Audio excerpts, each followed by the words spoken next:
Bonsoir les amis, soyez les bienvenus pour ce nouvel épisode de la série Game 2021, une série d'émissions consacrée à l'univers des jeux vidéo.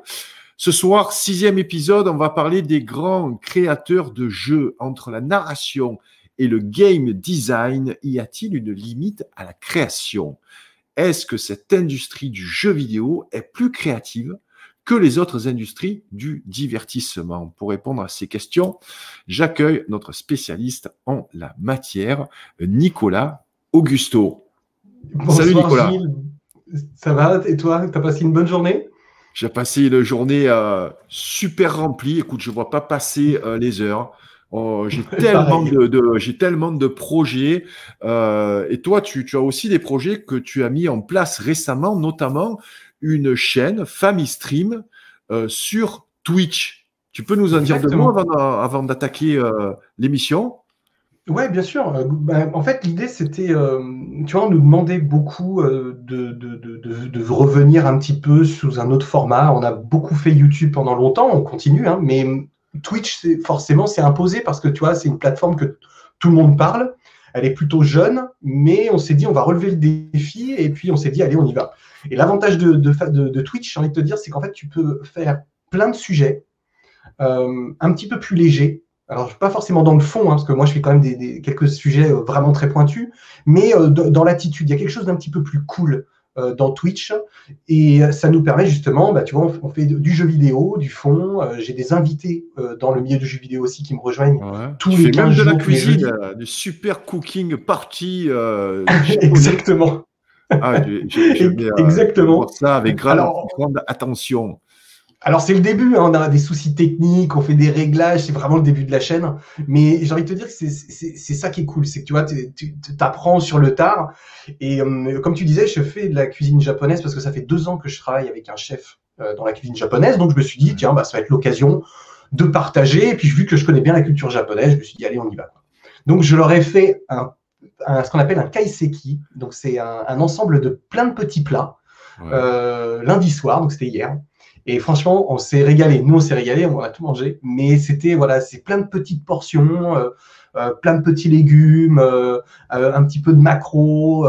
J'aurais fait un tonkatsu. Le tonkatsu, c'est un porc pané traditionnel mariné avec le soja et le gingembre. Donc, j'aurais expliqué comment on faisait, voilà, avec tous les produits de la cuisine japonaise. Manger varié, en petite quantité. Et puis, voilà, on s'est marré. Franchement, on s'est vraiment marré, quoi. La semaine dernière, moi, j'étais Voilà. en déplacement, j'ai apporté des bento. En fait, je me fais des bento Top. pour chaque repas. Donc, voilà, ce sont des espèces de Tupperware, donc compartimentés. Et là, tu peux mettre Exactement. donc différentes choses et c'est très pratique en tout cas. Ouais, ça te Bon. permet de pas trop te lasser et puis voilà, d'avoir une alimentation variée. Mais je vais rien t'apprendre, c'est plutôt toi qui m'apprends sur plein de choses justement. Donc, mais voilà, Ah, mais la cuisine japonaise est intéressante pour ça. on va échanger là-dessus. C'est vrai que la cuisine japonaise est très intéressante, notamment au niveau des saveurs, au niveau des cuissons qui sont relativement simples. Et Ouais. pas forcément ça demande pas forcément une grande technicité. Mais Non, bon, ce soir, on va pas parler cuisine, on va parler jeux non. vidéo. Hein, c'est le 6e épisode. Ouais. 7e en comptant l'épisode Le supplémentaire bis. qu'on a fait la dernière fois, le 5 bis. Et ce 6e épisode, donc, tu as voulu nous parler des grands créateurs. Donc, tu as choisi Exactement. 3 personnes pour illustrer la vignette Oui, de tout à cette fait. émission. Pour moi, ces 3 personnes sont très représentatives de l'industrie. Déjà culturellement, donc on a 2 Japonais et un Français. J'aurais pu en mettre d'autres, bien évidemment, il y en a plein d'autres, on va en parler ce soir, mais en plus d'être représentatif, c'est-à-dire qu'en fait, chacun de ces 3 personnes essaye de raconter le jeu vidéo à sa manière. Et c'est globalement, il y a quand même 2 très grands courants, et l'un en représente un, et 2 de la vignette en représentent l'autre de ces courants. Et justement, vu qu'on est au 6e épisode, on va pouvoir entrer dans quelque chose d'un petit peu plus technique, et je vais essayer de vous expliquer la grande différence qu'il y a entre le cinéma, la série et le jeu vidéo dans sa narration, la façon dont ça fonctionne, d'un point de vue narratif, d'un point de vue game design. Game design, j'imagine que pour beaucoup d'entre vous, c'est quelque chose de totalement inconnu. Mais comme le dit le mot anglais, c'est vraiment de la traduction littérale, c'est le design du jeu. Et quand on dit design du jeu, c'est comment les mécaniques de jeu vont fonctionner, quel vont être l'objectif les objectifs du joueur à travers l'expérience et comment est-ce que le game design mène la narration ou est-ce que la narration traditionnelle par l'écriture et la cinématique mène le jeu. Donc ça, c'est vraiment deux angles différents. Je suppose que c'est une complémentarité dans tous les cas. Mais est-ce que le game design, c'est aussi l'interface graphique au niveau du style, je dirais, d'illustration je pense que c'est l'univers global ou c'est juste la façon de jouer? Alors, oui et non. Alors oui, parce que le game design englobe tout. Et quand je dis tout, il englobe la direction artistique, donc ça c'est ce que tu mentionnais, l'expérience visuelle. Il englobe la UI. La UI, c'est l'interface, donc c'est à quoi ressemblent les interfaces, les menus, les choses qui apparaissent à l'écran qui ne sont pas le jeu à proprement parler, c'est-à-dire les barres de vie, les munitions, ce genre d'informations. Il englobe aussi le game design, bien évidemment, le pipe d'animation, donc c'est tout le procédé d'animation. Il englobe le level design. Donc, le level design, c'est la création des niveaux. Et le game design est très, très général. Donc, en fait, dans tous les jeux, il y a un game design. Et dans ce game design, on va définir dans une Bible qui va être un GDD, un Game Design Document, et qui va nous permettre de façon très précise, dans la phase de pré-production, puis tout au long de la phase de production, de définir ce que doit être le jeu. Et il faut bien comprendre que quand on écrit un script pour un film, on a 90% du film sur le papier. Bien évidemment, il y a des choses qui vont se faire sur le tournage, il y a des scènes qui vont un peu changer, il y a des dialogues qui vont changer, mais on est quand même très cadré. Très cadré, très proche de ce que le produit ou l'œuvre culturelle sera au final. Dans le jeu vidéo, c'est un petit peu plus complexe. C'est-à-dire que oui, la pré-production a pour objectif d'être le tampon pour éviter de faire trop de changements en cours de production et donc du coup d'exploser les budgets et les délais. Mais le jeu vidéo, sa problématique, c'est que tu peux avoir une très bonne idée sur le papier, mais au moment où tu décides de la prototyper, donc c'est-à-dire de commencer ton game design, de dire, bah voilà, notre personnage va pouvoir faire ça, ça, ça, ses objectifs, ça va être ça, ça, ça, et à travers le personnage et ses objectifs, on va avoir un fil narratif. Le but, c'est de raconter une histoire de façon directe ou indirecte. Et je vais prendre des exemples pour que ceux qui nous écoutent comprennent bien. Dans les 3 personnages que j'ai choisis sur cette vignette, j'en parlerai d'autres bien évidemment, on ira un peu plus en profondeur, il y a Shigeru Miyamoto, c'est celui qui est tout à droite de la vignette. Shigeru Miyamoto, c'est le créateur, on l'a déjà évoqué, le créateur notamment de Mario, de Zelda, c'est le créateur emblématique de chez Nintendo et je dirais de toute l'industrie. C'est quelqu'un qui a eu beaucoup de prix, qui a eu le prix du Chevalier des Lettres et des Arts en France. C'est la personnalité probablement la plus fantasmée dans le milieu créatif, je dirais dans le cinéma aussi et dans le jeu vidéo. C'est quelqu'un qui a tellement fait pour cette industrie que aujourd'hui, il est un peu sur un piédestal. Il y a des très très bons livres qui sont sortis sur qui il est et je dirais que en plus d'être un très bon game designer, c'est un extraordinairement bon producteur et manager. C'est quelqu'un qui a une vision du développement qui est assez fantastique. Donc lui, les jeux Mario et Zelda n'ont pas à proprement parler une très grande histoire. Je donne un exemple, Mario c'est sauver la princesse et Zelda, Link, c'est sauver Zelda, la princesse Zelda. Bien évidemment, il y a quand même un univers autour, surtout dans Zelda, avec il y a un lore, il y a un univers qui a grandi, qui a maturé pendant ces dernières 35 dernières années d'existence, bien évidemment. Mais pour Nintendo, on ne crée pas une histoire en amont, on crée d'abord des idées de jeu. Je donne un exemple, Mario, par exemple dans Mario Odyssey, le dernier jeu Mario qui est sorti sur Nintendo Switch, l'idée de base, c'était de faire transformer Mario avec tous les objets environnement. Donc, c'est-à-dire qu'il se sert de sa casquette, et quand tu jettes sa casquette sur une grenouille, tu te transformes en grenouille, et tu prends l'habilité de la grenouille. Donc, tu peux te sauter plus haut, tu peux nager plus vite sur l'eau, et tu peux aller sous l'eau. Quand tu jettes ta casquette sur un char d'assaut, par exemple, tu prends les commandes du char, et ça te permet de tirer des canons partout. Et comme ça, il y a des centaines de transformations. Et Nintendo réfléchit toujours dans ce sens-là parce que pour eux, leur objectif, c'est que le jeu soit fun. C'est-à-dire que le jeu soit cool, que tu t'amuses avant de raconter une histoire. Donc, dans le cas de Mario Odyssey, l'idée du game design, c'est voilà, de se transformer en tous ces personnages. Bon. La personnalité qu'on a au milieu, c'est David Cage. David Cage, c'est un créateur français qui, lui, prend le problème, je peux dire si c'est un problème, le problème à l'envers. Il se dit, moi, en tant que créateur de jeu, je veux raconter des histoires et je veux créer des émotions. De la peur, de la tristesse, de l'amour, de l'angoisse. Je veux éveiller chez le joueur des émotions. Et donc, du coup, David Cage, lui, il utilise les procédés du cinéma. Donc, on va prendre un exemple d'un jeu, Heavy Rain, qui est un jeu qu'il a sorti à l'époque sur PlayStation 3, où tu joues plusieurs personnages, c'est très réaliste graphiquement, et chacun de ces personnages, en fait, tu es dans un grand film interactif. Donc, ça va de sortir du lit, se laver les dents, s'habiller, aller au travail, embrasser ta femme, jouer avec tes enfants, et en même temps suivre un processus narratif digne du cinéma. Donc, c'est-à-dire qu'on a vraiment un jeu construit comme sur le cinéma, avec des plans de coupe, des plans longs, des traves. On a tout ce genre de procédés avec des dialogues. Ce que rajoute David Cage, c'est forcément l'interactivité que le jeu vidéo peut offrir par rapport au cinéma. C'est qu'en fonction des actions qu'on va décider dans le jeu, on a une vingtaine de fins différentes. Pour le meilleur et pour le pire, j'ai envie de vous dire.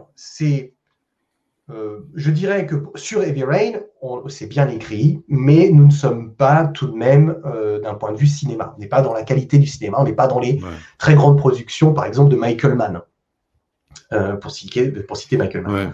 Donc, c'est bien, c'est surtout très bien fait, mais on n'est pas dans ce processus de dingue.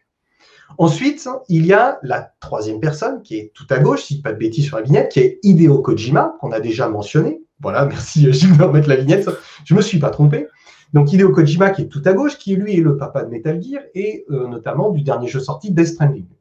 Donc lui, Kojima, en fait, il va essayer de mélanger les deux. C'est-à-dire la philosophie de Shigeru Miyamoto, quelque part, et de mélanger la philosophie de David Cage, de raconter une histoire. Ça, c'est ce qu'il essaye de faire depuis des années. Donc, on a ce qu'on appelle du gameplay, c'est-à-dire que c'est très jouable, il y a beaucoup d'actions à faire dans les jeux d'Hideo Kojima, là où tu n'en as pas beaucoup avec David Cage, et là où tu as beaucoup de choses à faire dans les jeux de Miyamoto. Et donc, Kojima, il a un peu d'action, et il a beaucoup de narration. Donc, il n'a pas encore trouvé l'équilibre parfait, je dirais, même si sa dernière œuvre, je vais vraiment l'appeler œuvre, Death Stranding, c'est quand même le haut du panier. Donc c'est une expérience qui est assez fascinante en termes de narration, parce qu'il y a effectivement beaucoup de contenu narratif.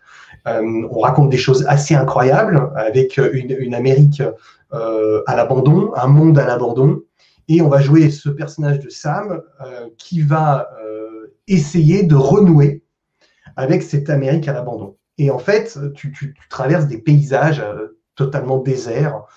Il y a bien évidemment l'écologie derrière avec Kojima. Et tu vas essayer de traverser ces paysages pour donner des vivres à telle ou telle ville et ramener en fait la vie dans cette Amérique morne.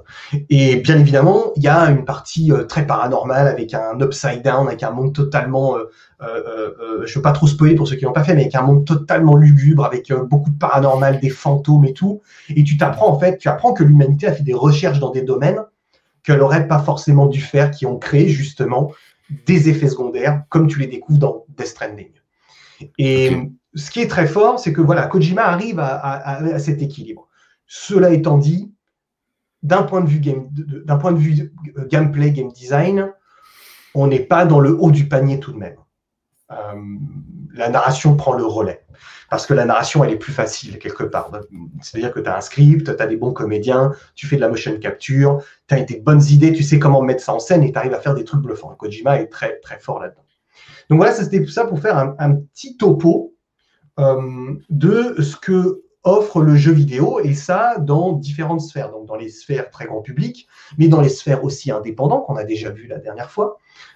C'est pas proprement parlé au jeu mainstream, hein. C'est pour tous les jeux vidéo, il y a ce choix à faire au début de lancer la production. Est-ce qu'on sera plus narratif ou est-ce qu'on sera plus gameplay? Donc voilà, vous avez compris, game design, c'est l'arborescence suprême et qui donne deux directions, des jeux très narratifs, proches du film d'interaction, interactif, et d'une autre partie, des jeux 100% gameplay, qui ont moins d'histoire, qui en ont un petit peu, mais qui en ont beaucoup moins, et qui sont concentrés sur l'expérience manette en main. On va se passer un petit extrait là, de Death Stranding. Là. Ouais, c'est le teaser quand même. Hein. Bien sûr. Ah oui, c'est extraordinaire. Mads Mikkelsen, tu vois Mads Mikkelsen à l'écran, c'est extraordinairement bluffant. Les musiques, il y a Laurir qui fait les musiques, il y a Apocalypta, Kojima, c'est quelqu'un qui a vraiment influencé l'industrie, c'est indéniable. C'est un des premiers, si ce n'est le premier, à avoir réussi à faire de Hollywood dans ses productions 100% japonaises. Et ce qui est marrant, c'est que Kojima parle pas très bien anglais en plus. Hein. Il bosse entièrement en japonais, mais globalement, toute l'industrie créative souhaite en fait travailler avec Kojima. Parce qu'il a un toucher, une vision, il a quelque chose d'assez fascinant et il s'émancipe créativement quelque part, malgré ses ressemblances dans la mise en scène du cinéma, il arrive à aller, je trouve, plus loin que certains films dans ses propos, dans ce qu'il raconte. C'est plutôt bien fait. Hein. C'est vraiment très, très bien fait. Après, les séquences qu'on voit là, Nico, les séquences qu'on voit sont des séquences qui sont jouables ou c'est juste des... Ah non, c'est le jeu. C'est du jeu, en fait. Là, c'est du jeu. Okay. Ah ouais. Là, on est vraiment dans in-engine, comme on dit, dans le moteur. On n'est pas dans du précalculé. Souvenez-vous, je vous en ai parlé un petit peu dans les émissions précédentes. Là, on est dans le jeu. C'est-à-dire que c'est ce que vous voyez, c'est le jeu. Vous y êtes, quoi. C'est bluffant. Alors, les budgets sont absolument stratosphériques. Ouais, mais t'as vu comme c'est cool, tu vois, la moto. Et ça, par exemple, c'est un passage qui est intéressant. Tu vois, tu traverses ces énormes plaines totalement désertiques dans ce monde à l'abandon où on sent que l'humanité a détruit la nature et tu te retrouves avec cette moto et ces énormes caisses derrière toi pour essayer de réalimenter l'énergie, les vivres dans les villes et tout. Il y a quelque chose de très, très seul. Il y a une ambiance assez fascinante chez Kojima. Donc, tu vois, déjà d'entrée, on éveille une certaine curiosité vis-à-vis de Kojima. Alors, pas tous les créateurs sont Kojima, mais tous les créateurs que je vais nommer ce soir ont apporté des choses très précises à l'industrie. Donc, c'est magnifique, on va l'arrêter parce que c'est très, très prenant. En fait. Pour moi, le premier reste de toute façon Shigeru Miyamoto. Shigeru Miyamoto va effectivement inventer plein de mécaniques de jeu qui vont effectivement des platformers traditionnels aux jeux d'aventure traditionnels, au système de lock aussi. Quand les caméras 3D vont apparaître, il va falloir trouver des solutions, des idées pour faciliter, par exemple, les combats, faciliter le déplacement dans ce monde entièrement en 3D, parce que tu imagines bien, quand dans les milieux des années 90, la 3D est arrivée, les gens jouaient sur des jeux plats et on les a d'un seul coup immergés à des trucs en 3D. Et c'est vraiment Shigeru Miyamoto qui a, à travers notamment Mario 64, posé les bases de la caméra, comment la caméra fonctionne. C'est lui qui a posé les bases du déplacement dans ces univers digitaux. Il a vraiment une vision, une sensibilité. Il arrive à se projeter au-delà des lignes du papier du pitch que tu mets sur le papier au début de la pré-prod. Il arrive à visualiser et il est capable de dire à ses équipes, voilà, on fait ça, ça va marcher comme ça, on teste ça. Il a vraiment cette capacité-là. Là où David Cage a certes certaines capacités, mais il n'a pas celle-ci, du moins en tout cas il ne nous l'a pas démontré, il a d'autres capacités qui sont des capacités narratives. Mais en même temps, j'ai envie de te dire, c'est son choix aussi. Chaque créateur a ses tendances, ses inspirations. Miyamoto, c'est son jardin, c'est la nature environnante. David Cage, ses grandes inspirations, c'est le cinéma, comme Hideo Kojima. Donc, beaucoup d'ailleurs critiquent un petit peu cette création très hollywoodienne, parce que certains estiment qu'ils sont un petit peu des réalisateurs frustrés. Je pense que vous me comprenez. Oui, tout à fait. Mais cela étant dit, le jeu vidéo, c'est plein de choses. On a des jeux de musique, on a des jeux de cuisine, on a des jeux de plateforme, des jeux de narratifs. Donc, il en faut pour tout le monde. Donc, tous ces créateurs vont pouvoir justement mettre des briques à gauche et à droite. Voilà pour ce petit topo d'intro. N'hésite pas si tu as des questions, comme ça je peux rebondir s'il y en a qui ont des questions. Moi, après, je vais vous parler d'autres créateurs. Ça discute beaucoup, en fait, dans le chat. Ça discute, vous discutez super, entre vous. Hein. Moi, j'ai une question par rapport, tu me dis, à cette frustration de réalisateur. Je trouve que, en fait, par rapport aux images là, que je viens de voir, là, de Death Stranding, j'imagine bien cette interaction qu'on peut avoir en étant immergé comme dans un film, en fait. Ouais. Il y a ce supplément, en fait, qu'on peut justement agir dans l'histoire, contrairement au cinéma. Et je trouve que le cinéma se déshumanise de plus en plus. C'est vrai. Plus en plus vrai. Bien sûr, pas sur tous les films, bien entendu. Pas tous, on dirait, tu vois, les grosses productions, voilà, ça ressemble de plus en plus, en fait, à de jeux vidéo, quoi. Surtout tous les films de super-héros qui sont, tu vois, avec cette débauche d'effets spéciaux pour le pire et pour le meilleur, quoi. Mais je trouve qu'il y a que le cinéma un petit peu se déshumanise, en tout cas dans ce segment-là. Tu as raison. Tu as raison. Il y a quelque chose dans le cinéma qui est assez mortel, c'est l'excès d'effets spéciaux. Et tu l'as dit dans ta phrase, c'est vrai que ça se rapproche du jeu vidéo parce que le jeu vidéo utilise ses moyens techniques depuis longtemps. Alors, même si, par exemple, quand tu vois Death Stranding, c'est pas du tout les mêmes outils que chez Marvel, par exemple. À Death Stranding, on est vraiment dans du moteur, avec vraiment des choix très particuliers dans la colorimétrie, dans le détail. Tu l'as aussi chez Marvel, mais je dirais que c'est plus créatif, notamment sur Death Stranding, parce que l'univers n'existe pas, en fait. Marvel s'inspire des comics dont utilise les couleurs, la colorimétrie et tout ça. Death Stranding, c'est un univers qui n'existe pas. C'est un des points du jeu vidéo, on va en parler, bien évidemment, parce que est-ce que le jeu vidéo est toujours aussi créatif? Ce que tu as soulevé au départ, c'est que le propos, aujourd'hui, dans les productions de jeux vidéo, n'a pas de limite. Et en fait, il a un avantage énorme par rapport à ce que fait le cinéma. Son avantage, il est culturel. C'est-à-dire que le cinéma a américanisé, le cinéma américain a américanisé, par essence, de façon générale, le cinéma dans le monde. On le voit même chez les Coréens, dans la Corée du Sud, qui font d'ailleurs des très bons films. On voit une petite tendance à l'américanisation. Très peu de pays sont encore réfractaires à cette américanisation. Je prendrai l'exemple du Japon. Et ce n'est pas pour rien que je vais le prendre, parce que le jeu vidéo a une très grande majorité de ses créateurs sont japonais. Très protectionniste aussi, voilà. Exactement, très protectionniste, ils ne parlent pas anglais. Pour te dire, quand tu regardes le top 100 du top cinéma japonais, tu as 15 films américains. Ah ouais. Le reste sont des films japonais. Les Avengers et tout ça, ça marche, mais ce n'est pas les numéros 1. Ça reste leurs films. Ils sont numéro 1. Princesse Mononoke, par exemple, c'est un dessin animé de Ghibli, c'est encore dans le top. Your Name, qui est un dessin animé japonais, c'est dans le top.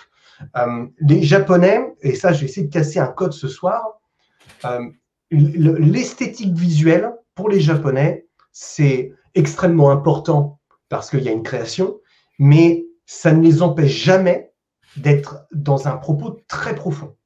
C'est pour ça que je dis aujourd'hui, mais alors je peux me faire des amis, mais ouais. Il y a beaucoup plus de risques, des histoires bien plus profondes dans les mangas que dans la littérature traditionnelle et que dans les comics. Les gens vont te dire, mais c'est pas vrai. Je vous invite à vous pencher sur les mangas. Les mangas ont des histoires, des narrations exceptionnelles, des sujets qui ne sont jamais abordés dans la littérature. Pourquoi? Parce que la littérature s'est occidentalisée et les mêmes codes sont repris ad vitam aeternam. Et c'est-à-dire que nous, créateurs européens, on est forcément, comment dirais-je, inspirés sans vraiment le vouloir par ce qui nous a bercés depuis 30 ans. Et les créations japonaises se sont émancipées en fait de ça, elles sont restées vraiment sur leur territoire et ont réussi à les importer chez nous. La France est le plus gros consommateur de manga au monde derrière le Japon. Donc, alors attention, hein, quand je dis plus gros consommateur, Dragon Ball, One Piece, Naruto, les trucs très, très connus. Mais le manga, ce n'est pas ça. Le manga, c'est pas ça. Les Japonais lisent entre 7 et 10 mangas par semaine. Sur plein d'histoires, des histoires, tu as des histoires d'amour, tu as des histoires, tu as tout type d'histoires. C'est absolument fascinant. Je ne connaissais pas bien, jusqu'à ce que je me penche dessus, mais franchement, c'est bluffant. Et le jeu vidéo hérite de ça. Et c'est pour ça que j'ai pris quelques noms de créateurs, parce que je ne voulais pas les oublier. C'est des gens que je connais, des gens que j'ai rencontrés, mais je ne voulais pas les oublier parce qu'ils apportent un peu tous leur pierre à cet énorme édifice et qu'ils le nourrissent. Avant de rentrer là-dedans, il y a un combat que le cinéma a gagné, ou perdu, en fonction de comment on se positionne, c'est-à-dire que le cinéma américain a gagné. Il y a de temps en temps des petites pépites à gauche, à droite, mais il a gagné. Il a gagné dans le box-office, il a gagné dans l'influence créative de tous les créateurs. Au niveau mondial, tu parles Oui, au niveau mondial. Bien sûr, au niveau mondial. Je ne parle pas d'un pays en particulier, il y a des exceptions, heureusement. Mais quand tu regardes la France, le top 10 du cinéma, c'est du film américain qui ressort en permanence. Et après, on ne parlera pas du CNC, comment ça marche, parce que les chaises sont plus taxées sur le film américain. C'est comme ça qu'on finance le film français, bref. Mais globalement, c'est comme ça que ça.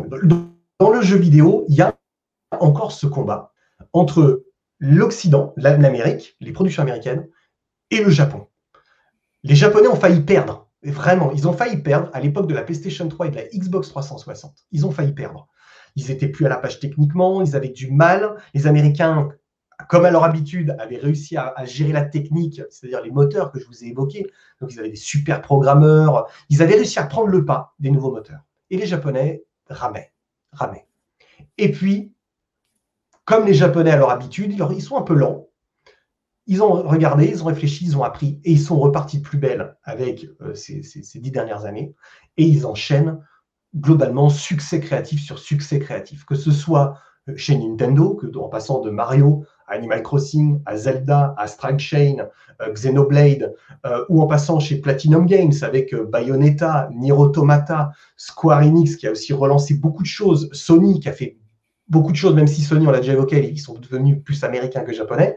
Mais les Japonais sont revenus sur le devant de la scène créativement, avec beaucoup plus de risques et des histoires qu'on n'aborde pas trop, les nanomachines, l'Homo Deus, qui fascinent les Japonais et autant qui les terrifient. Et des créateurs comme Yoko Taro, qui est le créateur de Nier, et notamment Nier Automata, va aborder ces thématiques de façon absolument fascinante, vraiment fascinante. Nier Automata, c'est absolument un chef-d'œuvre extraordinaire, où tu joues cette héroïne qui est un peu sexualisée, mais ça, c'est un peu une déviance des Japonais, hein. Ils aiment bien avoir les jolies héroïnes. Voilà, ils aiment les jolies héroïnes, c'est vrai. Nous, ça nous choque en tant qu'occidentaux, mais en même temps, nous, on massacre à Call of Duty. Tu vois, ce deux poids, deux mesures, c'est-à-dire que nous, on sera plus choqués par une paire de seins ou une nana un peu dévêtue, mais par contre, ça ne nous choque pas d'aller massacrer tout l'Afghanistan dans Call of Duty, tu vois. Donc, il y a un deux poids, deux mesures, chacun a sa culture. Les Japonais ne sont pas du tout guerre, mais un petit peu plus sexualisés, parce que ça fait partie aussi, je pense, de leur culture. Je crois qu'on l'avait évoqué un petit peu dans une vieille émission qu'on avait fait sur le Japon, qu'ils ont une culture de la sexualité qui est vraiment radicalement différente de la nôtre, qui est beaucoup plus ouverte que ce que l'on croit. Donc, pour revenir un petit peu sur ces créateurs, tu as... Chez Nintendo, j'en ai noté quelques-uns. Donc, Shigeru Miyamoto, qu'on ne va pas revenir. Tu as Eiji Aonuma, qui est vraiment aussi un créateur qui a bossé sur notamment la saga Zelda aujourd'hui, qui a essayé et qui essaye de créer un univers. Et je pense que l'une des réussites de Zelda, c'est qu'ils ont réussi à faire ce grand écart entre un gameplay extraordinaire. C'est vrai que les mécaniques de jeu sont absolument fantastiques. Toute la grande partie game design, gameplay fonctionne merveilleusement bien.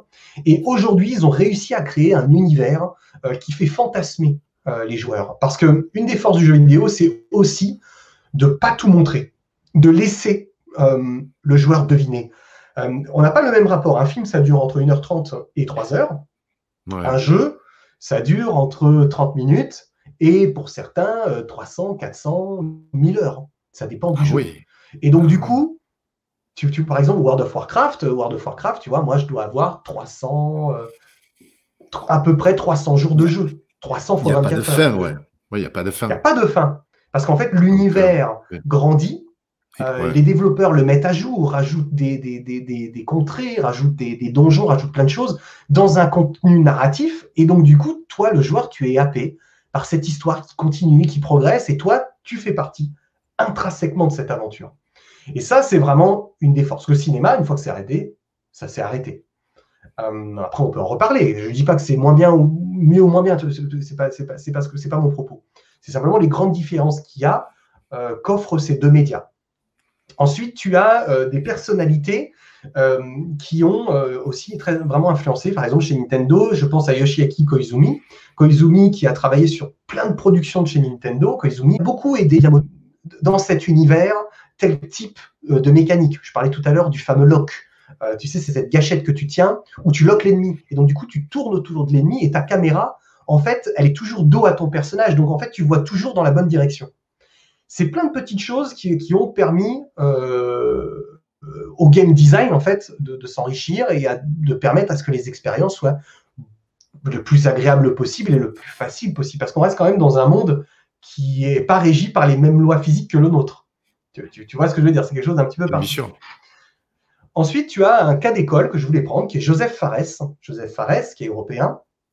Joseph Fares, c'est un réalisateur qui s'est lassé du cinéma par son procédé narratif, qui est toujours le même. Tu écris, tu scriptes, tu castes, tu shootes, et puis en même temps, tu pitches les investisseurs pour financer, et ces investisseurs sont toujours formatés au même type d'histoire. Ils regardent le box-office, ils se disent, bah, tiens, là, une histoire d'amour, c'est bien, c'était à la période de Noël, dans 2 ans, ton film il est prêt, il faut que ce soit une histoire de Noël, une histoire d'amour pendant la période de Noël. Le cinéma fonctionne comme ça, hein, c'est des cases à calendrier. Le jeu vidéo a tendance à le faire, c'est vrai, notamment Sony et Microsoft, parce qu'ils sont plus dans l'aura américaine, donc ils sont habitués à ce processus-là, et les Américains sont en train d'influencer le jeu vidéo occidental à leur manière, comme ils le font, pour le meilleur comme pour le pire. Là où les Japonais, comme Platinum Games, Nintendo, Capcom, Konami, leur procédé plaît, vu que ils sont au top en termes de vente. Le top 10 ventes semaine depuis quelques années, Nintendo place 80% de ses jeux dans le top 10 des ventes mondiales. Donc, ils sont dans une position extrêmement confortable de ce point de vue-là. Ensuite, on a des créateurs. J'étais obligé de parler de ce mec-là parce que c'est un mec que j'aime beaucoup. Il s'appelle Shinji Mikami. C'est un créateur fascinant parce qu'en fait, il a commencé sur des tout petits jeux, des petits projets à l'époque de la première Nintendo. Il travaillait pour Capcom et il a bossé sur Tic et Tac. Et puis, il a bossé sur Aladdin. Puis, il a bossé sur quelques petites productions en interne chez Capcom qui étaient issues de propriété intellectuelle américaine que Capcom avait acheté les droits. Donc en fait, ils avaient adapté un jeu Tic et Tac et Aladdin. Des jeux très très bien, des jeux très sympas. Quand on était jeune, ça marchait très bien, c'était plutôt cool. Et puis, il a eu un passage assez extraordinaire. La PlayStation arrive en 1994-95 et il est fasciné dans sa vie privée par les films de George Romero. George Romero, le génial réalisateur de films d'horreur. Et il est fasciné aussi par un jeu qui sort en 1992, qui s'appelle Alone in the Dark, un jeu français. Et Shinji Mikami, avec une petite équipe, va créer Resident Evil. Et là, on a ce mec qui crée cet univers ultra photoréaliste, c'est-à-dire qu'ils prennent des photos et ils en font des aplats, ils les calquent dans des pièces. Et le jeu a un rendu photoréaliste, c'est-à-dire c'est vraiment ils ont utilisé des photos partout, ça rend très très bien. Et il va amener le jeu d'horreur avec un grand H, une narration très cinéma, mais il va garder des mécaniques de jeu très jeux vidéo, très vieillottes. Et il arrive à faire un grand écart assez fascinant qui va lui valoir une réputation incroyable, parce que ça va être un des plus gros sellers de Capcom, et Resident Evil va avoir une portée international. Aujourd'hui, il y a eu des films bien pourris qui ont été faits là-dessus, mais Capcom va tenter de corriger le tir. D'ailleurs, cet été sort une série sur Netflix de Resident Evil. Ouais. Donc, aujourd'hui, c'est une série qui s'est vendue, je ne sais pas, peut-être 60-70 millions d'exemplaires et qui a une aura internationale sur tous les marchés, le marché européen, le marché américain, le marché japonais. Et les fans s'arrachent Resident Evil. Et d'ailleurs, on parle de Resident Evil. Vendredi sort Resident Evil, le village, qui est Resident Evil 8, entre guillemets, où on va suivre les aventures d'Ethan dans ce village absolument perdu, enfoui sous la neige. C'est à voir, hein, parce que c'est terrifiant. Ce village perdu au plein milieu de l'Europe de l'Est. C'est fascinant entre modifications génétiques, licans, zombies. C'est Resident Evil. Et Resident Evil, son propos de fond, c'est toujours le bioterrorisme. Donc on est toujours dans des virus, une manipulation de virus dans un laboratoire qui fuit et qui contamine la population. Donc autant te dire que dans la crise dans laquelle on est, c'est toujours drôle. Et d'ailleurs avec une entreprise qui s'appelle Umbrella Corp, qui est la fameuse entreprise dans le jeu qui crée ces virus. Donc il y a vraiment une grosse critique sur le monde pharmaceutique dans Resident Evil. Bien ah bon, avec ce ok. danger, avec ce danger. On va voir quelques images. C'est assez passionnant. J'ai pris le trailer. Ouais, on va voir quelques images. C'est impressionnant là aussi. Les gens vont pouvoir regarder ceux qui ne connaissent pas. Là, c'est aussi impressionnant. Ouais, c'est impressionnant. Donc, perdu dans cet endroit-là. Moi, je me réjouis. Je vais le faire bien évidemment vendredi soir. On va le faire sur Twitch d'ailleurs. On va le faire en live avec les gens. Ah ok, tu vas le découvrir et comme ça tu vas exactement. participer donc ça, cool. Ceux qui te suivent. suivent. Participer les gens. Voilà, c'est cool, c'est une bonne ambiance. Donc là, c'est un des personnages étranges du jeu. Elle s'appelle Lady Dimitrescu, je crois. Elle fait 2,80 m. Elle est absolument gigantesque. Ah bon ouais, en fait, Resident Evil, c'est toute voir, tu sais, les modifications génétiques sur l'être humain. Et les laboratoires courent à essayer de créer les hommes ou les femmes parfaites pour en faire des soldats. Et tu imagines bien que tu as des opérations qui ont raté, que le gouvernement essaye de cacher. Et toi, les personnages que tu joues, la plupart du temps, sont embauchés par un bureau indépendant pour enquêter sur ce genre de choses. Donc, c'est flippant, parce que franchement, tu as des monstres absolument dégueulasses. Mais en même temps, tu as ce truc-là. Voilà, et puis bon, autant te dire que la réalisation est incroyable. Donc il y a plein de clins d'œil à Shining, à Stephen King et tout ça. Tu vois, elle est gigantesque, cette dame, avec ce côté un peu sexy, mais en même temps flippante, un peu vampiresque. Donc, on va regarder ça vendredi sur ta chaîne Twitch. Venez faire un petit saut, tu vois, tu viens t'asseoir, c'est top, hein, avec des petites baies de goji. Moi, je mange pas de chips, c'est une cochonnerie. Tu vois, j'ai mes petites baies de goji toute la soirée. Mais voilà, c'est top, c'est vraiment top. Donc voilà, tu avais ce personnage-là qui est pour moi important, Shinji Mikami. Ensuite, tu as un mec qui est beaucoup moins connu. Mais pour moi, je l'adore, il me fascine. Pour moi, c'est un génie de l'écriture. C'est Tetsuya Takahashi. Tetsuya Takahashi, c'est le créateur de la saga Xenoblade. Xenoblade, tout le propos de Xenoblade, c'est un monde lointain, très héroïque fantasy, dans lequel ce sont des mondes qui nous ressemblent sans nous ressembler. Mais on imagine que ces mondes-là, c'est peut-être notre avenir, pour le meilleur comme pour le pire. Et les résultantes de notre manière de traiter la vie, donc c'est-à-dire l'espèce humaine, mais les animaux, la nature, a des conséquences absolument philosophique, dramatique. Et je dirais que c'est peut-être le seul des créateurs, Tetsuya Takahashi, qui, je pense, d'ici 20 ou 30 ans, il y aura des ouvrages sur ce personnage, mais ça commence déjà aux États-Unis, il y a des Américains qui ont commencé à faire des recherches sur les travaux qu'il a fait dans ses jeux. Et il y a une thèse qui est sortie, qui s'approche d'un des écrits de Platon, La Cave de Platon.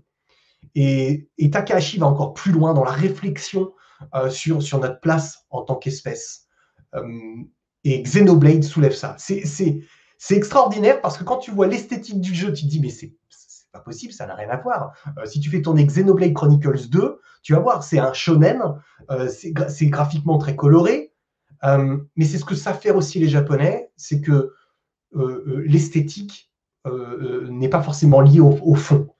Et par exemple, Xenoblade Chronicles 2, c'est un jeu qui fait 80 heures de jeu à peu près, et tout le résultat de ces 80 heures de voyage arrive à la fin comme le cadeau suprême intellectuel que tu peux avoir. Donc tu as bien évidemment de l'émotion parce que tu as une belle histoire d'amour qui n'est pas du tout niaise, qui est même pas une histoire d'amour, qui est plutôt une histoire d'amitié, qui est encore plus difficile à écrire qu'une histoire d'amour.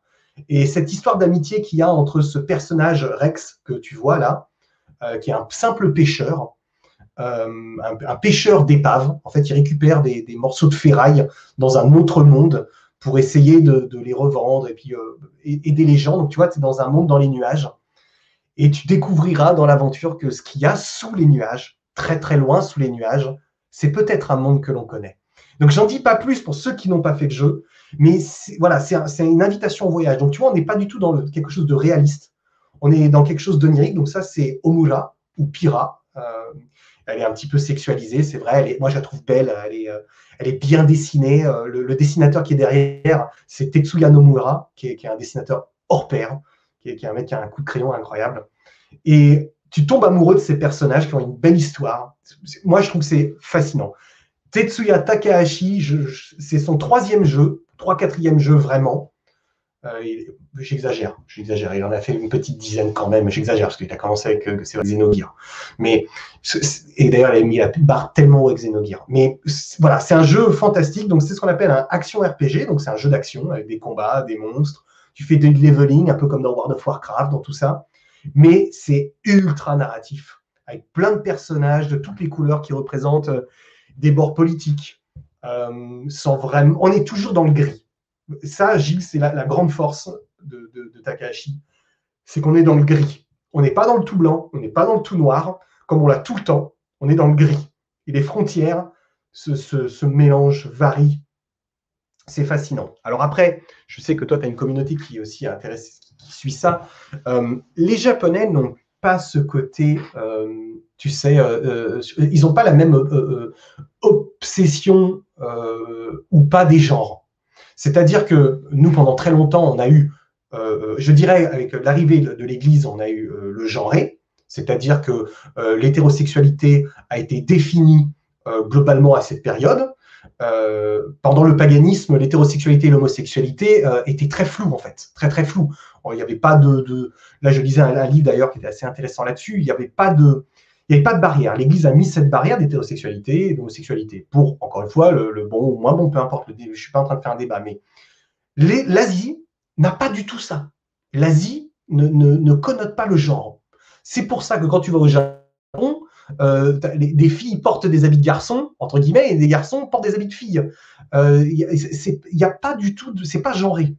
On est dans quelque chose de très libre. Chacun met ce qu'il veut. Ça peut nous paraître des fois efféminé, des fois ça peut nous paraître masculinisé, mais c'est de notre prisme d'occidental. Tu vois ce que je veux dire? Les Japonais sont totalement émancipés de ça. Il n'y a pas ce débat-là. En tout cas, c'est pas. Il n'y a pas du tout ce débat-là. Tu vois, mettre un sac en bandoulière pour un garçon, un petit sac à main comme les filles, au Japon, c'est courant. Même moi, quand j'y suis resté 3 mois, au bout de quelques semaines, j'en avais un. Je me fondais dans la masse des Japonais, tu vois. Je me fondais dans la masse. Je pense que quand tu vas dans un pays, c'est bien de s'intégrer. Donc, voilà. Heureusement que tu n'es pas resté trop longtemps. T'imagines, pas resté trop longtemps. T'imagines, tu nous ramènes le sac, Nico. Le sac et tout. Ah non, mais en fait, tu te rends compte que dans leur société, c'est pas du tout le cas. Et d'ailleurs, les filles aiment les garçons, pas trop masculins non plus. La masculinité trop forte, c'est un fantasme ou c'est être mal élevé. C'est pour ça, d'ailleurs, je t'avais expliqué que les gens trop musclés au Japon, pas pour les Occidentaux, hein, attention, parce qu'ils n'ont pas le même regard que sur nous, hein, tu sais, ils ne nous jugent pas. Mais par exemple, un Japonais ultra bodybuildé, les Japonais ne sont pas fans. Hein. Parce qu'il y a une question d'ego. Il y a une question en société d'être plus gros, plus costaud que les autres. La société japonaise est très communautaire, très égalitaire, très communiste quelque part dans son fond intérieur. Il faut une certaine forme Il ne faut pas sortir pas sortir de la masse, pas se Exactement. faire remarquer, une discrétion. C'est la nation Un respect. avant l'individu. Ouais. Ça, c'est clair. Après, voilà, chacun aura son opinion là-dessus. Donc voilà pour Takahashi. Après, j'y avais un jeu que je pense que beaucoup connaissent, Assassin's Creed. Ah oui. C'est intéressant. Même moi, je connais. Bah ouais, parce que il y a tellement eu de promotions. Il y a eu un film qui est sorti avec Michael Fassbender, qui n'est pas terrible. Mais Assassin's Creed, ça a marqué pour plusieurs raisons. C'est que en termes de game design, ils ont réussi à faire quelque chose de fun dans le jeu. Escalader, sauter, s'infiltrer, toutes les mécaniques de jeu sont plutôt fun. Donc c'est un gameplay bien réussi. Et à côté de ça, ils ont réussi à créer un univers narratif très intéressant de 2 points de vue. Le premier, dans sa narration, dans ce qu'il raconte, donc c'est-à-dire qu'on va suivre ces personnages à travers différents siècles qui sont des ancêtres les uns des autres, qui appartiennent à cette guilde des assassins ou des Templiers. Et en fait, il y a un combat millénaire entre les Templiers et les assassins. Et dans ce guide millénaire, dans ce combat millénaire, on va jouer différents protagonistes, des fois chez les assassins, des fois chez les Templiers, et des fois chez les deux. Et des fois, même des gens qui se renversent en plein milieu d'une des aventures. L'autre point de la narration qui est fantastique chez Assassin's Creed, c'est ce voyage perpétuel qu'il y a dans les pays dans lesquels nous allons. Là, tu vois, je crois que tu as mis le Assassin's Creed 3 de mémoire, c'est la version, c'est en Amérique. Mais tu as Assassin's Creed 2 qui est pour moi le meilleur, qui se passe en Italie, à Florence, qui est une ville reproduite à l'époque de façon magnifique. Il y a une reproduction, un travail architectural. Ubisoft envoie 200 artistes pendant plusieurs mois photographier la ville, mapper la ville, pour pouvoir essayer de la retranscrire le mieux possible en allant dans les vieux ouvrages d'histoire pour la reproduire à l'époque, par exemple au XIVe ou au XVe siècle. Et il y a un travail historique fascinant.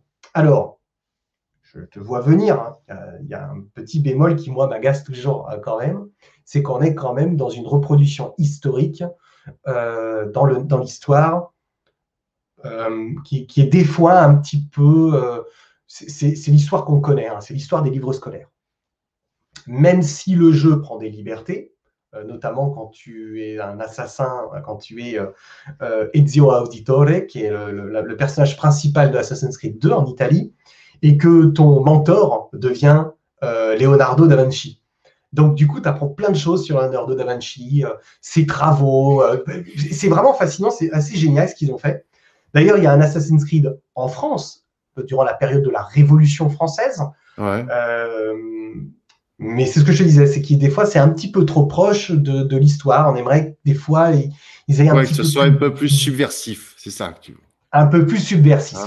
Et autant au début, ils ont réussi avec Assassin's Creed 1, quand on est au Moyen-Orient, avec Assassin's Creed 2, avec Assassin's Creed 3, pardon. Ils ont réussi, mais je dirais qu'il y a eu un petit ventre mou, notamment l'épisode en France, qui est peut-être le moins réussi, qui est un comble d'ailleurs pour une équipe française. Alors, elle est montréalaise, mais il y a quand même beaucoup de Français, avec Ubisoft et Français. Ouais. Mais c'est peut-être les épisodes les moins réussis. Ils ont très bien réussi celui qui a suivi derrière, qui était Syndicate, qui est assez intéressant narrativement, qui est en Angleterre. Et puis, ils ont fait Assassin's Creed Origins, qui se passe en Égypte, et Assassin's Creed Odyssey, qui se passe en Grèce, donc pendant la belle période grecque, qui eux, pour le coup, sont très, très, très bien réussis, avec un petit peu d'émancipation, avec une belle part mythologique. Parce que ce qui est intéressant d'Assassin's Creed, c'est la trame narrative, ce qu'on appelle la méta-histoire. Donc, c'est pas l'histoire de base, c'est ce qui est derrière. Et Assassin's Creed, il y a des trucs intéressants, notamment sur la mythologie, récupérer la pomme d'Adam, par exemple, récupérer le sceptre, ces reliques mythologiques, mythiques de l'Ancien Testament, qui nous permettrait de rentrer en contact avec une civilisation venue d'ailleurs qui nous aurait façonné avec le Jardin d'Éden. Donc Assassin's Creed s'inspire de la Genèse, de la Bible et du Coran, qui ont une très grande partie en commun dans la Genèse, et du coup raconte un petit peu cette méta-histoire qui est assez fascinante. Pour ceux qui ont regardé la série Lost, des fois il y a des petits clins d'œil à Lost dans sa façon de faire. Et donc du coup les deux créateurs, Patrice Désilet et Jed Raymond, donc un homme et une femme qui ont officié sur la saga à différents moments de la saga. Aujourd'hui, ils ne travaillent plus sur la saga, ce sont d'autres créatifs qui ont repris les rênes. Mais voilà, c'est eux qui ont lancé cette saga c'était quand, en 2000, début des années 2000 à peu près, si je ne dis pas de bêtises, je crois que c'est 2004, 2005 peut-être, de mémoire. Ensuite, je vais prendre un personnage qui est vraiment un personnage, qui s'appelle Suda 51, Goichi Suda, qui est encore un japonais. Désolé, il y a beaucoup de japonais, Gilles. Ça fait des noms à balancer. Goichi Suda, c'est un mec qui est aussi, lui, très dans la mécanique de jeu, très rétro gaming, donc les vieux jeux. En même temps, avec un petit peu de nouveau, il fait un énorme globi-boulga et il met ça à la sauce Quentin Tarantino. Il y a vraiment un feeling Robert Rodriguez, Quentin Tarantino dans ses œuvres. C'est barré au possible. C'est sexualisé dans une certaine forme d'autocritique. Il prend rien au sérieux. C'est même des fois politisé sans y prendre au sérieux. Goichi Suda, que j'ai eu le plaisir de rencontrer plusieurs fois, c'est vraiment un artiste. C'est vraiment un frappadingue. C'est un mec qui te fait une interview sur les chiottes. Donc, c'est-à-dire qu'il te reçoit, il est sur le trône. C'est un mec fêlé. Mais c'est ce qui fait son originalité dans ses créations. Tu le ressens. Ses créations, elles partent dans tous les sens, sans tabou, sans limite. La plupart de ses créations, d'ailleurs, sont interdites au moins de 18 ans. Ah bon? Parce que, voilà, il est entre le côté nerd, geek à mort, et l'artiste cinématographique, le réalisateur totalement barré, qui un jour il arrive sur le set et qui dit bon les gars, on va tourner cette scène, mais par contre tout le monde va fumer un énorme pétard avant, ceux qui veulent pas sont virés, et puis les femmes vous mettez en jupe, tout le monde en jupe. Tu vois, c'est le mec complètement barré. Donc la production part en vrille, les agents veulent pas bosser avec. Et moi, je te dis ça parce que mon agent que j'avais en Californie, c'était son agent. Et il me disait, donc David, mon agent, me disait, Nico, mais putain, faut travailler avec Suda. Il faut travailler avec Suda. C'est chaud. C'est chaud. Ouais. Balance-moi un nom de jeu, je vais chercher un trailer. Alors, tu vas avoir No More Heroes, par exemple, 3, qui est un truc qui va sortir là, cette année. Tu as Shadow of the Dam, tu as Lollipop Chainsaw Massacre. Alors, tu vois, rien que dire des titres, tu es dans du série B. Je ne sais pas si tu connais Kaufman, les productions Trauma. C'est des productions totalement barrées du cinéma indépendant, les Traumas. Suda, il a quelque chose de tout ça, en fait. Il a vraiment quelque chose de tout ça, avec le côté japonais que tu retrouves sur de Takeshi Miike, par exemple. Ouais. T'as du barré. Bon, après, voilà, il faut regarder. Là, tu vois, par exemple, il a fait c'est un dessin animé. Ouais. Ça n'a rien à voir avec le jeu. Rien à voir avec le jeu. Quand il a montré ça, on est tous dire, mais qu'est-ce que c'est que ça? Pourquoi il a fait ça? Et ça n'a rien à voir avec le jeu. En fait, il casse les codes, il casse le genre. Tu vois que c'est un mec qui s'ennuie profondément si il choque pas, s'il surprend pas les gens. C'est vraiment sa volonté. Après, voilà, c'est peut-être pas le plus représentatif, mais c'est Suda. Il explore tous les genres sans limite. Il explore les genres. Moi, c'est ce que j'appelle aussi d'être un bon créatif, si je peux dire. Bien sûr. Tu ne te contentes pas que d'un truc, tu vois. Il n'a pas peur de tout ça. Et les personnes que je vous ai évoquées, dans le cinéma, tu n'existes plus vraiment, en fait. Dans le cinéma, tu as des grands noms. Tu vois, on parlait de Michael Mann, on parle de Scorsese, on parle de Nolan. Ce sont des grands noms qui font des films extraordinaires, mais qui restent tout de même dans un carcan très précis. Scorsese fait du Scorsese. Tu vois ce que je veux dire? Ils restent dans des Oui, clous. ils ont innové à leur époque. Ils ont chacun apporté quelque chose. Exactement. Mais tu parles de Scorsese, voilà, aujourd'hui, je ne sais pas quel âge il a plus de 70 ans. Ah bah, De toute façon. ouais, Mais ouais. voilà, ils ont une patte, ils ont un style. Après, peut-être que le ticket d'entrée est plus compliqué dans le cinéma que dans le jeu vidéo, parce que tu dis que le jeu vidéo peut y avoir des petites productions également. Oui, Donc, il peut y avoir des petites productions, c'est vrai. C'est indéniable. Tu peux faire des jeux pour 2-3 millions d'euros, par exemple. ouais, Même moins, pour beaucoup moins. Bien évidemment, tu peux être très incisif, très créatif, bien évidemment, et même avec 100 000 euros, par exemple. Après, c'est la résonance que tu vas en avoir. Euh, Tu peux être le plus créatif possible, mais si tu n'as pas de résonance au public, bon, bah, tu t'éteins. Et je pense que d'être un créatif, c'est d'être aussi bon dans ta création qu'en dehors. Et là où excelle Suda et excelle Kojima, c'est qu'ils le sont aussi en dehors. C'est-à-dire qu'en dehors, ils sont créatifs. Kojima a pas peur. Tu mets un trailer, là par exemple, mettons-nous un trailer pour finir, de Metal Gear, Phantom Pain. Il n'a pas peur d'aller tellement loin dans la création, et même en dehors, quand il fait des interviews, il ne les fait pas lui-même, il fait faire ça par une doublure, mais tu ne sais pas de quel jeu ils vont parler. Il est toujours dans ce truc-là intéressant, Suda aussi. Et je te dirais que le jeu vidéo, effectivement, a peut-être encore un peu plus de manœuvre, que le cinéma. Donc ça répond un petit peu à la question du début. Le jeu vidéo est, à mon sens, beaucoup plus créatif que le cinéma à l'heure actuelle, mais il faut remettre dans le contexte, le jeu vidéo, c'est 1980, 2021, donc c'est 41 ans à peu près. Le cinéma, c'est les années 30, 20, les années 20 même, tu vois, même un peu plus tôt, 2020. Ouais. Donc, le cinéma, c'est peut-être... Tu penses que le cinéma, pour répondre aussi à la question, est-ce que la création a atteint sa limite dans le jeu vidéo? Bon, clairement non. On peut dire clairement qu'il y a encore des choses à découvrir et des choses à faire, quoi. Il y a encore beaucoup de choses à faire parce que le jeu vidéo commence à prendre une tendance que le cinéma n'a jamais su prendre. C'est-à-dire qu'on voit des marchés émergents, comme certains pays d'Afrique, qui ont raté en fait ces 40-50 dernières années, mais qui sont en train d'attraper l'apprentissage du digital, comme l'Inde, comme l'Amérique latine. Et donc, du coup, on voit des créatifs sortir. Et ces gens-là ne se sont pas mis sur le cinéma, parce que les productions cinéma n'existaient pas réellement dans ces pays. Par contre, ils se sont mis tout de suite à la technique. On leur a mis des ordinateurs il y a 10 ans, parce que ils ont réussi à les avoir. Tu penses au Sénégal, par exemple, qui commence à avoir des créatifs, des bons créatifs, et qui commencent à faire des prods.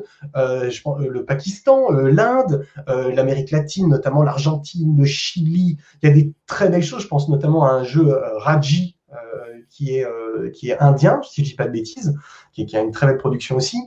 Et le jeu vidéo va avoir, à mon avis, cette chance-là, c'est que tous ces marchés culturels émergents vont pouvoir raconter leur histoire, leur culture, leur vision. Et ça, je pense que c'est une richesse extraordinaire parce que le cinéma ne pourra jamais l'avoir. Malheureusement, attention, malheureusement, on ne pourra jamais l'avoir. C'est trop tard, le train est passé. Hollywood a saturé le box-office. Même les très bons films indépendants ont du mal à exister en dehors de Sundance. Et c'est pas parce que tu gagnes Sundance que tu y arrives. Avant, on avait l'Ours de Berlin dans les années 90, on l'a plus. Tu vois, c'est malheureusement... Ouais, c'est engorgé, mais si tu veux mon avis, je pense que les plateformes comme Netflix et Amazon Prime ont pris le dessus aujourd'hui sur le cinéma. Bien sûr. Il y a aujourd'hui beaucoup plus de création de séries. Je sais pas si tu dois regarder des séries, tout comme comme tout le monde. Oui. Et on voit des nouvelles têtes et de nouveaux acteurs. Il y a des acteurs de séries maintenant qu'on retrouve sur certaines séries qu'on voit pas au cinéma en fait. En termes de production, c'est ultra riche. Ouais. Je ne sais pas ce que tu en penses. Moi, je trouve tout de même que la qualité des histoires, je prends l'exemple de Netflix, a décliné un tout petit peu ou a tendance à peut-être trop se politiser dans la bienveillance ou dans le courant mainstream.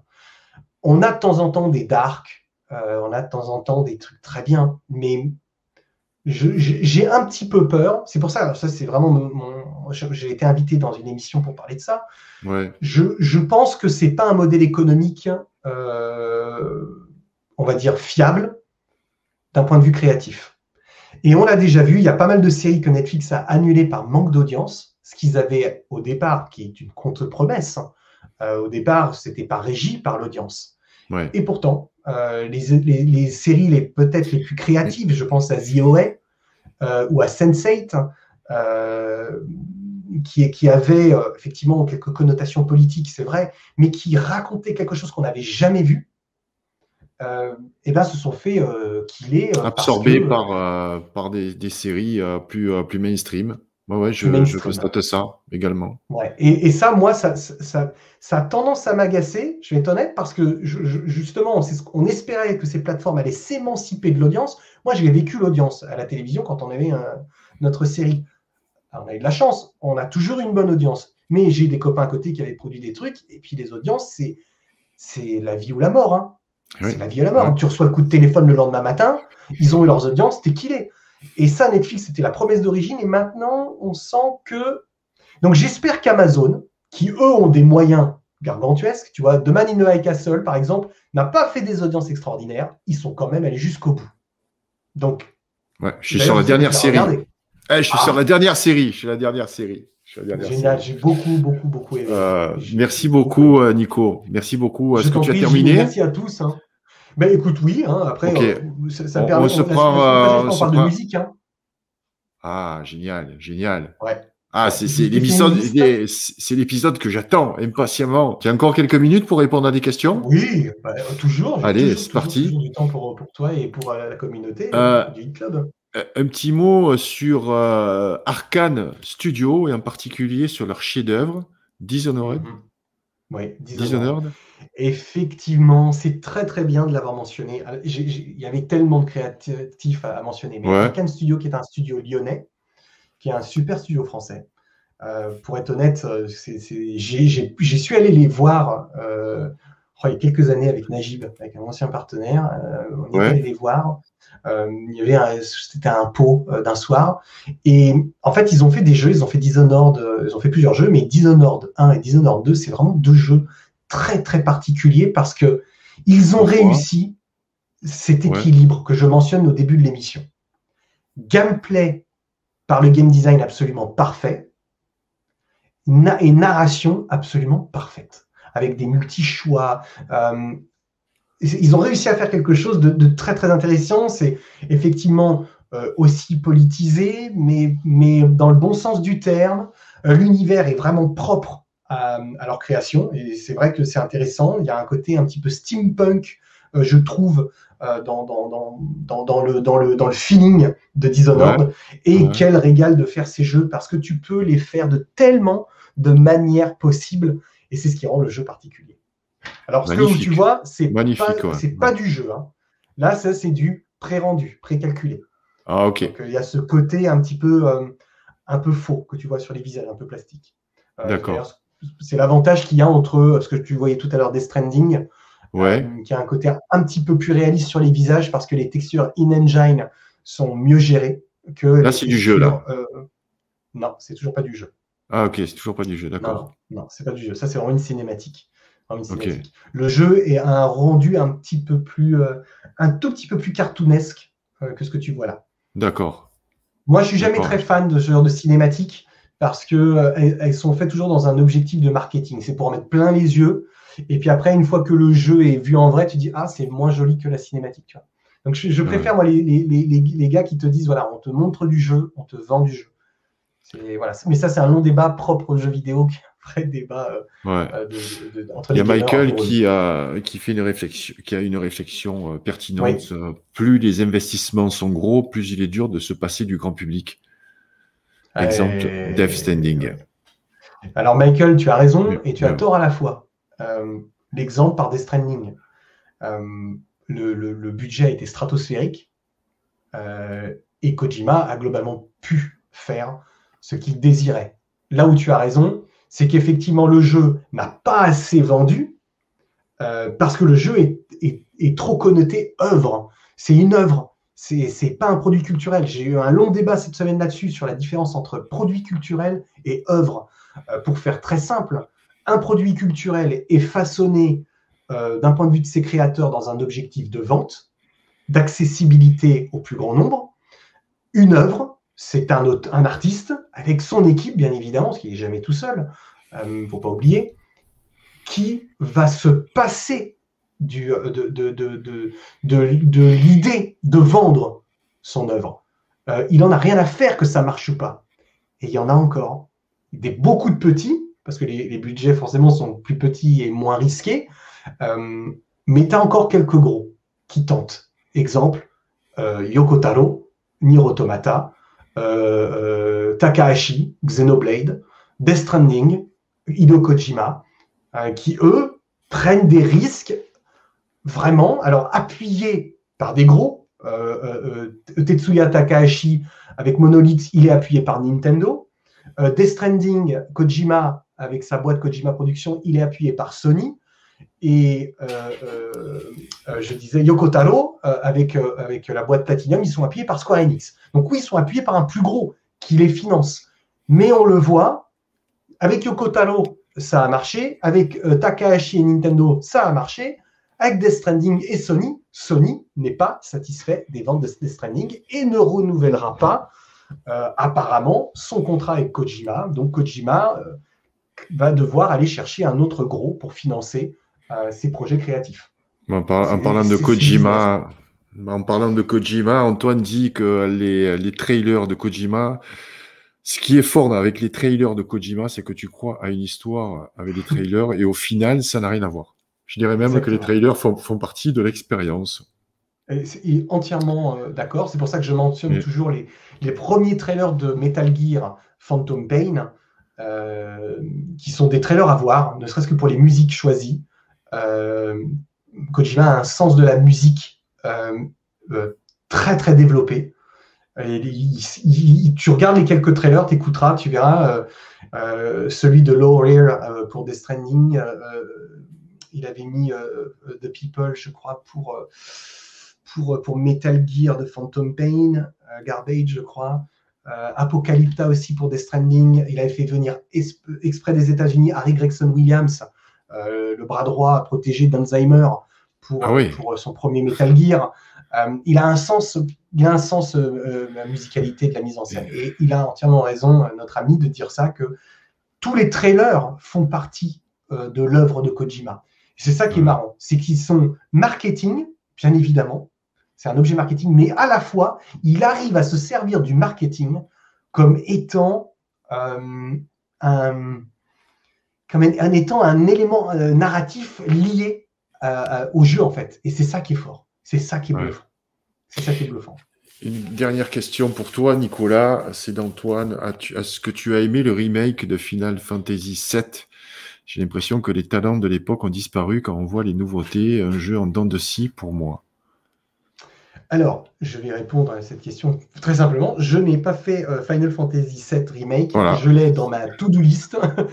Il y a beaucoup de choses à faire. Je n'ai pas pu le faire. Je t'avouerai que je ne suis pas pressé parce qu'il y aura plusieurs épisodes. Donc, je ferai peut-être 2-3 épisodes en même temps.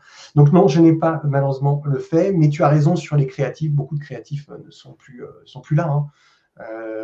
Les gens ont changé d'entreprise, de boîte aussi, de poste. Donc oui, les créatifs sont plus les mêmes. Puis après, il ne faut pas oublier qu'on a la nostalgie qui rentre toujours dans notre perception des choses. Dans le jugement, un petit peu biaisé dans notre jugement. Donc forcément, ça ne nous aide pas. Avant, c'était mieux. Oui, mais avant, c'était toujours mieux, Nico. C'est ça le. Bah oui. C'est la barbarisation de la culture, si tu veux. C'est quand un grand nombre s'intéresse en fait à un produit ou un art plutôt. Cet art va petit à petit s'aseptiser. Toutes les aspérités vont être lissées pour toucher encore plus, je dirais, le grand public. Alors, c'est vrai dans la musique, c'est vrai dans l'écriture, ça va être sûrement dans le cinéma, dans les jeux vidéo, tu vois. Des choses qui étaient très pointues au départ. Il y a vraiment une différence avec le Japon. Je parle du jeu vidéo, le cinéma aussi. Mais dans une autre mesure, parce qu'ils ont plus un cinéma d'auteur qu'un cinéma blockbuster. Ils n'ont pas de blockbuster au Japon. C'est vraiment un cinéma d'auteur. D'ailleurs, je te ferai une petite liste de films qu'il faut que tu vois impérativement. Les Délices de Tokyo, un film sur la nourriture, qui est un film absolument merveilleux. Mais ils ont justement ça, c'est qu'il n'y a pas de standardisation du tout. La standardisation, elle vient plutôt par l'esthétique. Mais pas le fond. Chez nous, c'est l'inverse. C'est-à-dire que c'est le fond c'est toujours la même chose en fond, et les esthétiques changent. Le Japon, c'est l'inverse. C'est vraiment, il y a une uniformisation un peu de l'esthétique, mais le fond, par contre, raconte beaucoup de choses différentes, de mon point de vue. Merci Nicolas, c'était toujours aussi passionnant. Tu as plein de commentaires super positifs dans le live, super live encore de Antoine, Anthony Barat. Merci pour cette excellente émission et bonne soirée. Fred, merci, c'est toujours aussi passionnant. Philippe, une dernière question pour toi, ton avis sur ce procès qui s'ouvre à Apple contre Epic Games. Procès américain, procès à l'américaine. Qui veut payer le moins, qui veut gagner le plus. Apple est un géant. Epic Games ne parlera pas forcément à tout le monde, mais est en train de devenir un géant. Epic Games, c'est ceux qui font les fameux moteurs, Gilles, que je te parlais. Les moteurs qui nous permettent de faire les jeux. Et donc, du coup, ils ont le moteur le plus puissant au monde, qui est l'Unreal 4, globalement, qui est un moteur facile à utiliser, de façon générale, qui est en train d'être utilisé dans le cinéma, pour les effets spéciaux, de plus en plus. Dans le jeu vidéo, il y a une grosse utilisation de ça. Mais à côté de ça, Epic, c'est Fortnite. Et Fortnite, c'est le jeu qui gagne le plus d'argent. C'est énorme. Il gagne le plus d'argent. C'est stratosphérique. Et donc, du coup, il y a un combat entre les deux. On va voir. Mais ça va être intéressant de voir les tendances. Si Epic gagne, ça va faire mal à Apple. Ça va faire très très mal à Apple parce que du coup, il y a une brèche qui va s'ouvrir. Mais c'est quoi? C'est un procès juridique ou c'est une compétition? C'est un procès juridique. C'est un procès juridique. Ah, c'est un procès juridique, ok. Oui, sur le pourcentage de retour. Parce qu'en fait, globalement, Apple a une plateforme. Ok. Et sur cette plateforme, Apple perçoit un pourcentage. Et Epic fournit des jeux à Apple. Et il y a un combat sur un double dipping, un double pourcentage. On va voir exactement. J'attends de voir comment ça va se dérouler. On sera vite fixé. On sera fixé cet été. Mais si Epic gagne, c'est une brèche pour Apple. Sachant que Apple, malgré la situation de monopole extraordinaire qu'ils ont, ils sont plus très créatifs. Ils sont dans un attentisme assez désespérant. Je pense qu'il sortira de sa tombe. Steve Jobs, ouais. Moi, je suis un grand fan d'Apple depuis le tout début. J'ai connu la création d'Apple. J'ai eu les premiers Macintosh en France. J'étais au club Apple France aussi à sa création. Je pense qu'Apple, c'est tellement lié à Steve Jobs que quand il est parti, c'est devenu autre chose. Qui est parti avec lui, amoureux. Là, j'ai un MacBook Pro, j'ai un iPhone, mais c'est vrai qu'il n'y avait pas cette magie qu'on a connue avec Steve Jobs et ses présentations qui sont qui étaient cultissimes, quoi, tu vois, cultissimes. On est d'accord, le personnage il est ce qu'il est, mais pas ce personnage créatif fascinant jusqu'au bout des ongles. Donc, Apple, j'ai toujours de l'Apple, moi. Je suis toujours Apple, mais pour moi, aujourd'hui, c'est un produit de consommation comme un autre, quasiment. Il n'y a plus de... Exactement. Non. Bon, on verra bien ce que donne ce procès. On verra bien. Merci beaucoup, Nico. Je te dis à la semaine prochaine donc, pour cette émission sur la musique. Merci à vous, les amis. Merci à vous qui avez suivi cette émission en direct et merci à vous qui regardez cette émission en replay. À la semaine prochaine. Salut. Prenez soin de vous. À la semaine prochaine.